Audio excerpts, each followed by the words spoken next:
What's up, God's people? I hope everyone is feeling blessed and highly favored.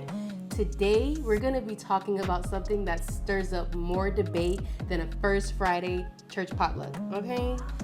Are y'all ready? The topic, drum roll, can Christians drink alcohol? I can already see the saints rolling their eyes, and I can already hear Gen Z clapping their hands. Okay, so let's get into it. Can Christians drink alcohol? Short answer, absolutely. Yes, Christians can drink alcohol. God is okay with us drinking alcohol, but it's all about self-control. Last week, we talked about the fruit of the Spirit. One of the 9 characteristics of the fruit of the Spirit is self-control. God gives us all types of things for pleasure: food, sex, and even alcohol. But there's guidelines. God put guidelines in place so that we don't fall into sin. Ecclesiastes 9:7-9, go eat your food with gladness and drink your wine with a joyful heart, for God has already approved of what you do. He literally says, wear nice clothes, smell good, and enjoy some drink. This verse shows that contentment and gladness and joyfulness and celebration, it can be godly when your heart is right.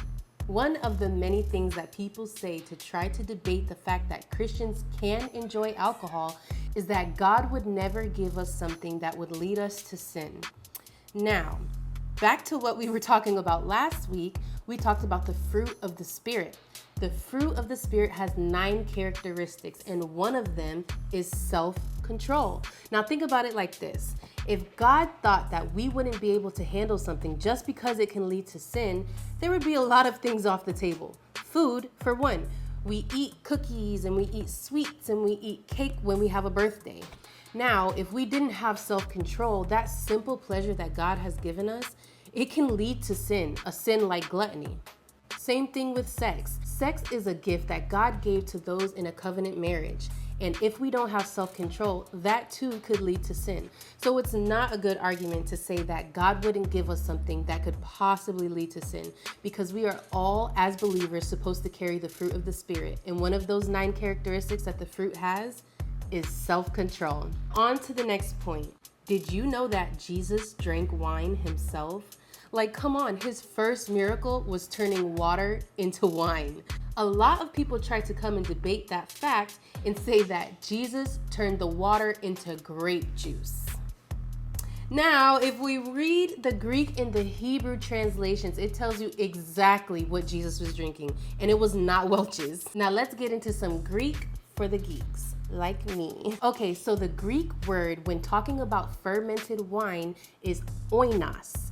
It literally means a fermented drink, not just wine. It also means strong drink. So if you're drinking whiskey or you're drinking a Cabernet, you are drinking oinos. And that's exactly what Jesus drank. In Matthew 11:18-19, Jesus himself says, the Son of Man came eating and drinking, and they say he is a glutton and a drunkard, a friend of tax collectors and sinners. Now, I don't know what you know, but what I know is that you don't get called a drunkard for drinking grape juice, okay? You would get called a drunkard for drinking wine. And we all know how they tried to demonize Jesus. Let's not rewrite history just because we're uncomfortable with moderation. When it comes to strong drink in the Bible, that was never forbidden either. There was just guidelines set in place telling you who can drink and when they could drink. Leviticus 10:9, drink no strong drink, you or your sons with you, when you go into the tent of meeting. That was a specific command for priests while serving. Basically, there's a time and a place to drink. You should not be drinking before you go to church. You should not be drinking before you go to work. Don't drink before you serve. Simple. Numbers 6:3. They must abstain from wine and strong drink. This was a temporary vow, a choice of consecration, not a commandment. Now, the people who are against drinking will try to push their own personal convictions on you, and I promise you, they will never show you this verse. Deuteronomy 14:26. Spend the money for whatever you desire: oxen, sheep, wine, or strong drink, and rejoice before the Lord your God. My brothers and sisters, that's God literally telling you, celebrate in my presence. Eat your food, drink your drink, rejoice, have fun. If it was a sin, God would never allow his people to bring it before him.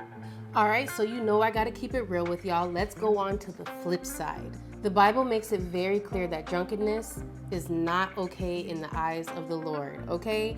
So let's get into that part. Proverbs 20, verse 1. Wine is a mocker, strong drink is raging. Whoever is led astray by it is not wise. That verse does not condemn drinking, but it does caution against being led astray by it. The Bible treats alcohol like fire, powerful when contained, destructive when uncontrolled. So basically, the only warning against wine and strong drinks is drunkenness. It's not forbidden. Ephesians 5:18 says, "Do not get drunk on wine, which leads to debauchery. Instead, be filled with the Spirit." Notice it doesn't say don't drink. It says do not be drunk. The issue ain't the glass, honey. It's the grip that it has on you. Okay, so let's take one final sip before we end today's video. Drinking is not sinful. Drunkenness is. God cares way more about your self-control than your sip count. And if you can't stop, then don't start. But if you can enjoy your drink in peace and gratitude, the Bible doesn't call that a sin. The Bible calls that wisdom. So don't let nobody out here weaponize scripture against your Pinot Grigio, okay? I hope I said that right. Remember, even Jesus' first miracle was turning water into wine. Jesus and the 12 disciples walked into a restaurant and ordered 13 waters for a reason, okay? I'm joking. It was a wedding. It was a wedding festival. But you get the point, okay? Jesus turned water into wine, real wine, not grape juice. All right, guys, thank you so much for tuning in to The Truth with Candace the Chemist. I am so grateful that you guys are here. Please don't forget to like and subscribe on your way out. I appreciate you guys, and I will see you next time.